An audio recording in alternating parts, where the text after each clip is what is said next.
বেশ কয়েকদিন হলো শুরু হয়েছে ফেলু বকশী ছবির শুটিং। ছবিতে জুটি বাঁধতে দেখা যাবে টলিউড অভিনেতা সোহম এবং বাংলাদেশের চর্চিত অভিনেত্রী পরিমণিকে। আদতে থ্রিলার ঘরানার এই ছবি পরিচালনা করছেন দেবরাজ সিনহা। শুটিং এর ফাঁকে ছবির পরিচালকের সঙ্গে কথা বললেন আমাদের বিশেষ প্রতিনিধি দেবযানী।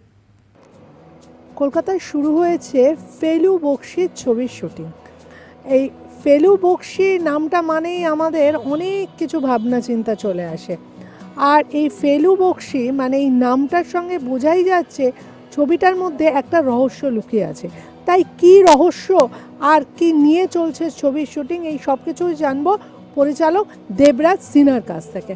দেবরাজদা, প্রথমেই একটা জিনিস জানতে চাইবো, ছবির নাম ফেলু বকশী কেন? অ্যাকচুয়ালি ছবির নাম ফেলু বকশী কেন, তার জন্য ছবিটা দেখতে হবে। আর আমি একটাই কথা এখানে বলতে চাই, যেটা আমি সবাইকে বলছি, যে ফেলু বকশী মানে এখানে আমরা যারা একবার নামটা শুনে যেটা আমাদের প্রথম মনে আসে, যেখানে হয়তো ফেলুদা বা ব্যোমকেশ বক্সীর কোনো রকম মানে ছায়া বা কিছু দেখা যাবে, একদমই নয়। এটা আমাদের একটা new age detective story.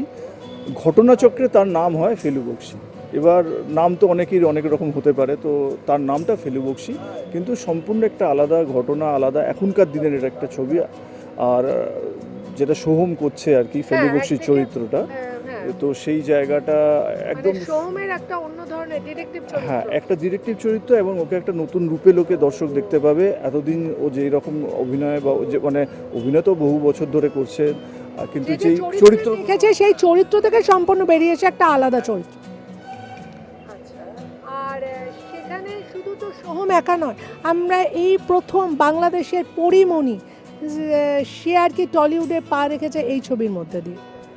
Pori Moni ক্যারেক্টারটা অ্যাকচুয়ালি আমরা অনেক দেখে শুনে একটা যে মানে লাবণ্য চরিত্র পরিমণি অভিনয় করছেন, এবং ওটা আমরা অনেক রিসার্চ করে অনেক করে পরিমণির সঙ্গে ক্যারেক্টারটা খুব যায়, এবং আমরা স্ক্রিপ্ট লেভেল থেকে ওর সঙ্গে আমাদের কথাবার্তা হয়, এবং পরিমণি চরিত্রটা ওর খুব ভালো লাগে, তো ওই জন্য করতে ও খুব রাজি হয়। এবং ওই চরিত্রটা নিয়ে আমি বেশি কিছু রিভিল করতে চাইছি না। এখানে মধুমিতাও আছে, মধুমিতারও একটা খুব ভালো অসাধারণ চরিত্র আছে, তো যেটাও লোকে ওর ভালো লাগবে, একটা নতুনত্ব চরিত্র আছে। তো পরিমণির একটা সম্পূর্ণ আলাদা চরিত্র, মধুমিতার একটা সম্পূর্ণ আলাদা চরিত্র। এটা কি পুরোটাই কলকাতা জুড়ে শুটিং হচ্ছে না বাইরেও হবে শুটিং? এটা সম্পূর্ণ কলকাতা জুড়েই হচ্ছে, কারণ আমাদের এই স্টোরিটা সম্পূর্ণ কলকাতা জুড়েই, এই পটভূমিটাই কলকাতা, তো এই কারণে এটা কলকাতা জুড়ে। ফার্স্ট শিডিউল চলছে, এখনো শুটিং কতদিন পর্যন্ত চলবে? আমাদের এই ফার্স্ট শিডিউলটা আমরা র্যাপ আপ করলাম, তো সেকেন্ড শিডিউলটা আমরা আশা করছি এপ্রিল মাসের মধ্যে আমরা ছবির শুটিংটা শেষ করে কমপ্লিট করতে পারবো।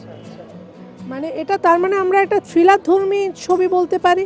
ইটস আ থ্রিলার, বাট এর মধ্যে অনেক ইটস আ যে ক্যারেক্টারটা ফেলু বকশী মানে পোর্ট্রে করছে, সেটা একটা বেশ কমিক্যাল ডিরেক্টর, ওর মধ্যে অনেক রকম মানে লেয়ার্স আছে। যেরকম অ্যাকশন, একটা অ্যাকশন দর্শকে দেখতে পাবে, সেরকম অনেকটা কমেডিও আছে, সেরকম একটা রোম্যান্সের মধ্যে একটা সব কিছু মেশানো মতন যা যা লেয়ার্সগুলো থাকে, যা যা এলিমেন্টগুলো থাকে, সব কিছু নিয়েই হচ্ছে। আমি এই জন্য বললাম এটা একটা ভিন্ন ধরনের ডিটেকটিভ স্টোরি, আজকালকার দিনের ডিটেকটিভ স্টোরি। আজকালকার যেরকম ছবি হয় সেরকম ছবি, এটার সঙ্গে অন্য কোনো ছবির কোনো রকম সামঞ্জস্য নেই।